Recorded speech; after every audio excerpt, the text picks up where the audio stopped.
大家好，我是 Tony， 我现在在台北市西门町著名的红楼。我今天要来做比较长途的徒步旅行，要从西门町走到新北投，大概要走10几公里吧，可能至少要走上4个小时。那为什么要来走这条徒步路线呢？因为今年是台北新四国遍路100周年。台北新四国遍路的信仰是源自日本的四国遍路，那是在1200年前，日本著名的弘法大师就是空海和尚，他当时在日本四国岛传教布施。四国岛有88所寺院与弘法大师有关。后来日本的僧侣就追寻弘法大师的足迹，就参拜这88所寺院，而形成了最早的四国遍路的原型。后来这88所寺院就各立了一尊石佛，编号从1番到88番。日本的信众就从第1番所在的寺院，就一路朝圣，走到第88番所在的寺院，而称为四国遍路。那日本整个四国岛的面积大约18000平方公里，大约就是台湾的一半。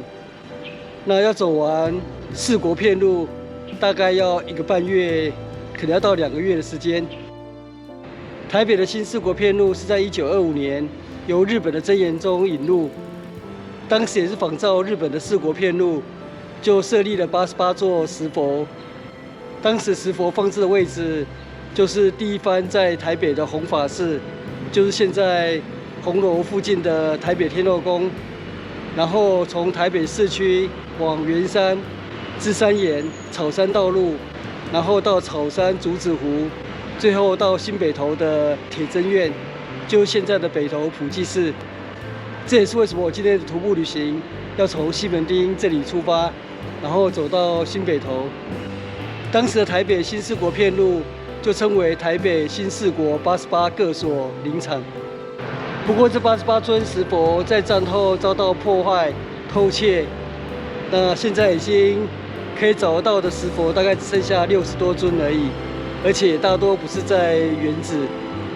所以我今天走台北新四国遍路，事实上也没办法依循当年的石佛的原始位置跟足迹，因为如果真的要走，我一天也走不完。那今天主要就是从第1番走到第88番，那中间的话当然只能省略。不过我途中经过圆山的时候，在圆山的灵济护国禅寺那边还保存了9尊石佛，所以今天就是从这里出发，大概就沿着捷运红线走到圆山，然后参观完灵济护国禅寺的石佛，就一路直奔新北投了。我今天沿途当然会经过不少台北市的历史古迹，不过今天主要是徒步旅行，所以沿途经过一些历史古迹或是特别的景点，也只能蜻蜓点水，就不多做介绍了。今天主要就是走台北新四国遍路。那现在上午7点半，我就从西门红楼出发，那就先去造访旁边的台北天后宫。当年的石佛第1番、第2番，现在在台北天后宫里面。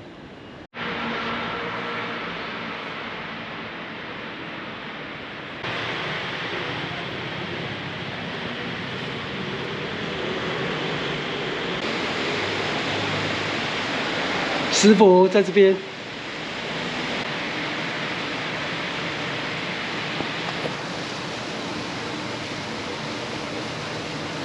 这次台北新四国88各所灵场1番，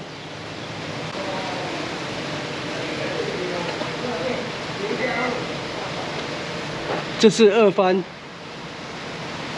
那编号旁边有对应的日本四国的寺院，天上圣母、妈祖。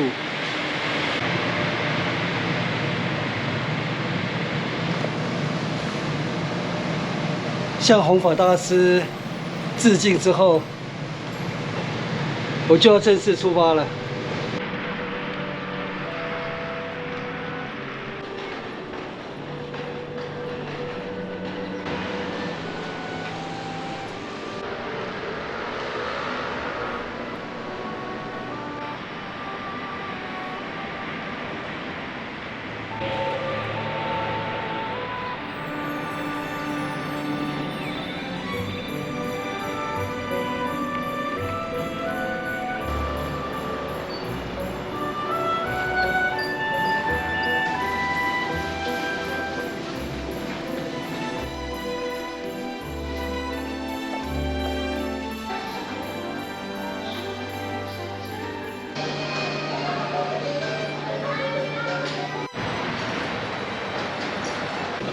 我抵达捷运双连站，我从西门町走到这里大约花了1个小时。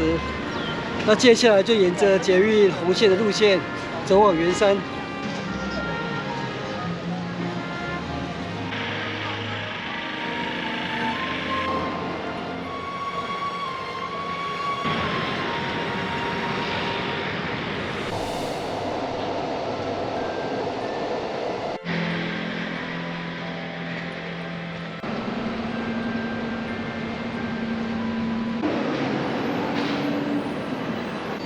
我现在走往临济护国禅寺。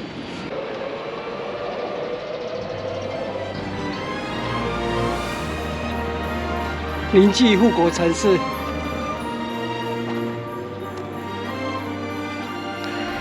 台湾宗教百景，台北市市定古迹。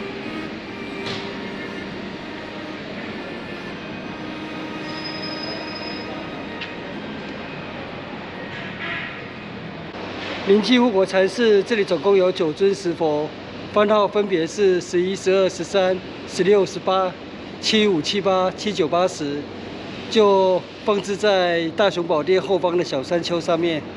现在过去参观。这里有石阶步道，这尊石雕已经有1000多年的历史了。 曾经在国立历史博物馆北朝佛教石雕艺术展出，最近刚好也是到临济护国禅寺这边展览。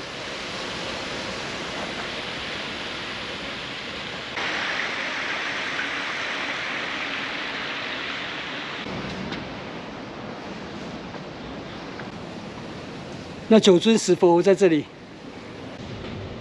这边是上午7点半到下午4点有开放。万灵塔，这9尊石佛就散布在万灵塔前面的广场。78番石佛，13番石佛，18番石佛，75番石佛。 16番石佛，这石佛曾经断裂，粘合的痕迹还很清晰。11番石佛，80番石佛，79番石佛，这尊石佛也是有断裂的痕迹。 背面可以清楚看到重新粘合的痕迹，总共9尊。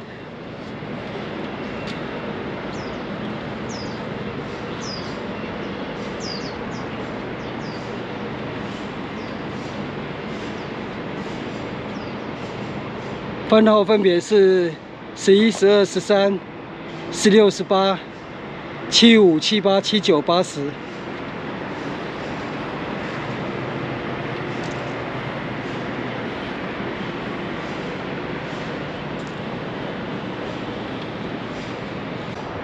我从西门町走到这里，参观完毕，大约花了2个小时的时间。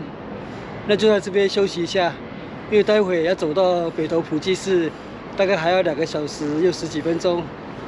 可能有人会说，那这样的台北新四国片路，这样徒步旅行太辛苦了吧？那其实你不用像我这么辛苦，你也可以走台北新四国捷运片路，就是参观完台北天龙宫的石佛之后。 然后搭捷运到台北车站，转乘捷运红线，然后在圆山站下车，那走过来大概3、5分钟吧，就可以抵达这里。那参观完石佛之后，再从捷运圆山站，再继续搭捷运到新北投站下车，然后走到普济寺，可能就不需要1公里吧，就是用跳点的方式搭捷运来走台北新四国片路。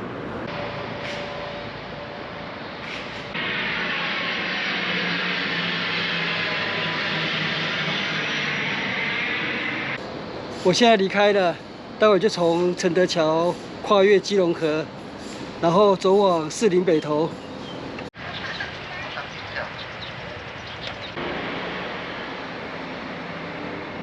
日本的四国岛总共有4个县，就是罗岛、高知、爱媛、香川。弘法大师就是香川县人。香川县古代叫做战旗国，战旗在台湾蛮有名的，战旗乌龙面，大家应该都吃过。我今天走的台北新四国片路，刚好也是主要经过4个区，就是中正、中山、士林、北投，所以也是可以称为台北市区片路。不过市区是没有四国那么威，所以我还是称它为台北新四国片路：中正国、中山国、士林国、北投国。这里是圆山文化遗址。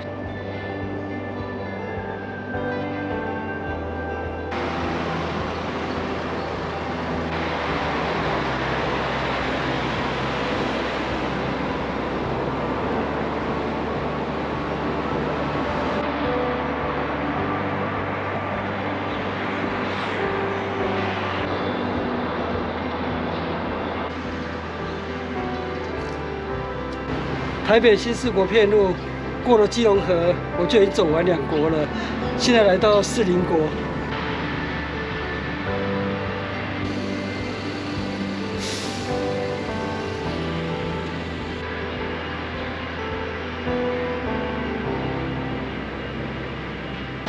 大东路。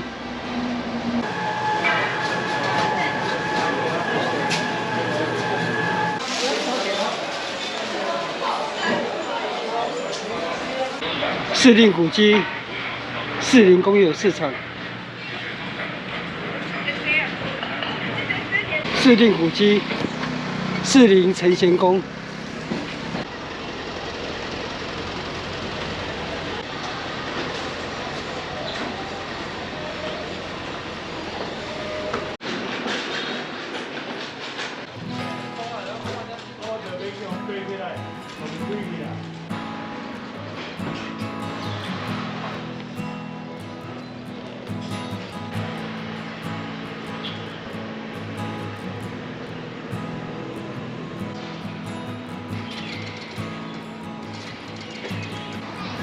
士林国小，这是台湾最早的国民小学，前身为日本时代的芝山岩学堂。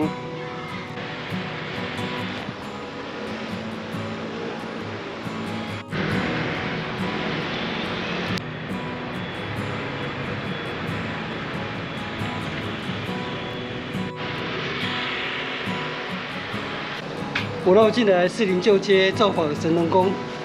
因为上次造访的时候正在整修。士林古迹，士林神农宫。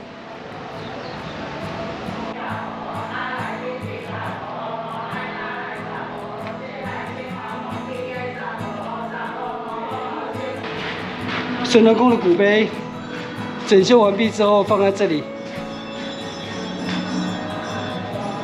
乾隆57年自然庙碑记。嘉庆17年，嘉庆25年，道光5年，道光28年。神农宫最早称为自然庙，前面是外双溪的河堤。士林桥，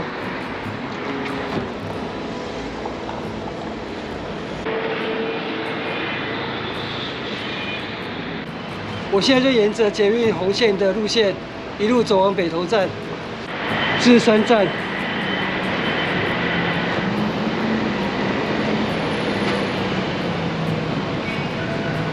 哇，还有明德、石牌、七里岸、奇岩、北投。新北投，从这里到新北投有2条路，一条是捷运路，一条是走路。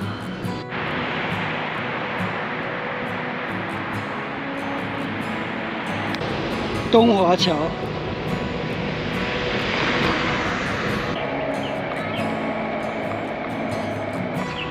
我老婆搭捷运来跟我会合，她刚刚搭捷运刚过芝山站，他说他在列车上有看到我。上午11点15分，我走到明德站。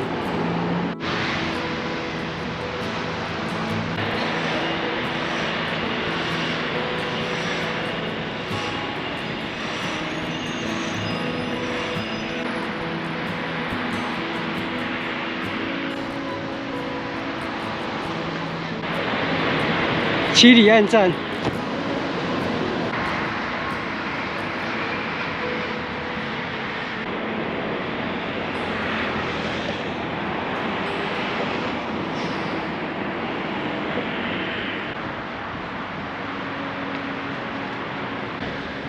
奇岩站。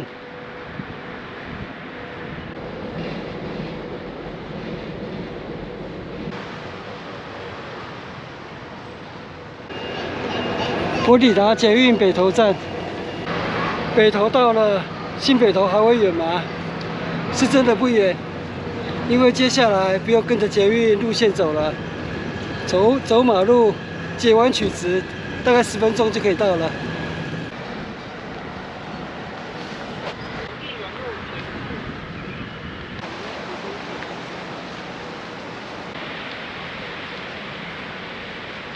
我抵达捷运新北投站了，从西门町出发，含停留参观的时间，大约走了5个小时，交通费是0元。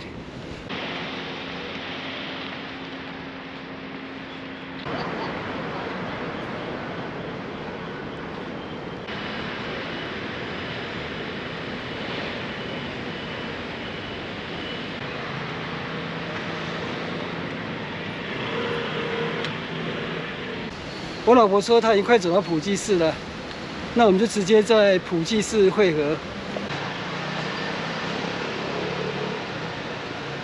北投石自然保留区。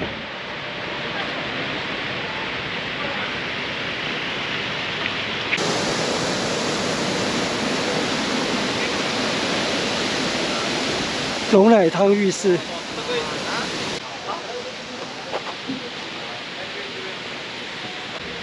皇太子殿下御度社纪念。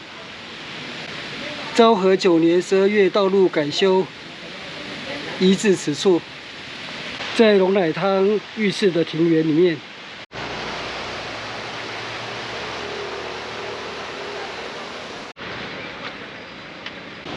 我今天的台北新四国片路即将抵达终点普济寺。第88番药师如来，1925年设立的台北新四国88个所。第一番就是在西门町的弘法寺，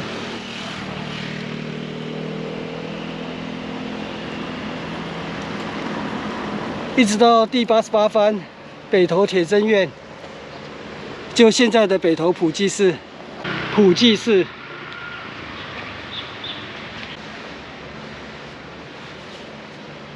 守水社。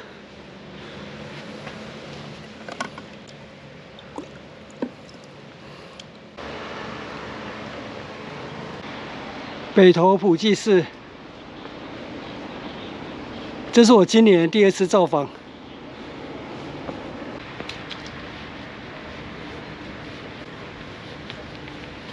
我老婆在前面。第88番石佛在这里。药师如来石佛。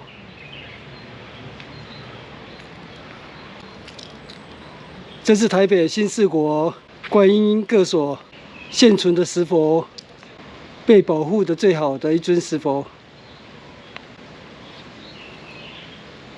88番药师如来石佛是在2023年重回他的原居地。他之前的命运也像战后许多石佛一样，就是消失或是被盗卖。那后来他曾经辗转被人收购，然后放置在北投凤梨仔民宅前的道路旁。那他能够回到这里，也是一段因缘，就是我认识的一位登山客山友肖郎。那他的网站有记录了基隆、台北、宜兰的日本时代的石佛记录。因缘刚好普济寺相关的人士看到他的网站，知道这尊88幡石佛就在北投附近的凤梨仔，所以因此展开协商交涉。那经过一段曲折的谈判，那最后终于顺利的迎回88幡石佛，回到北投普济寺。那回来之后，在隔年又建了这一座神龛，在此供奉。所以也是经过一段曲折的命运，那最后有一个很圆满的结果。那今年是台北新四国遍路100周年纪念，所以我听说今年大概10月还是11月初，北投普济寺也会有纪念的活动。我今天造访台北新四国遍路，或许会有一些历史酸民说，这些石佛是日本时代引进的信仰，那100周年有什么好庆祝的？你还特别从西门町走到这里，所以你是不是在怀念日本殖民统治？那如果你这样想的话，中国禅宗六祖慧能大师知道了可能会打你的脸。他会跟你说，人有台湾人、日本人之分，佛有台湾佛、日本佛之别吗？在我的想法里面，台湾历史上每一个政权所引进的文化，都是台湾文化的一部分，所以我不会厚此薄彼，也不会厚彼薄此。无论是中国文化或是日本文化，都会得到我的爱。那我今天的台北新四国遍路之旅就在这边结束，谢谢收看，我们下次见，拜拜。刚好遇到陈玉顺老师，他跟我讲了一个好消息。这个就是咱讲的73幡已经找到了，而且就在普济寺附近的天主堂附近的私人宅所里面但日式的建筑，虽然现在还没有公开，但是至少是一个好消息，是保存的非常好。是73幡保存的非常好。现在我看的是最好其中一尊。哇，非常完整。影片下方的文字资讯栏里面有本次18公里台北新四国遍路路线的 Google 地图网址连结，欢迎您点选网址，打开地图作为旅行的参考。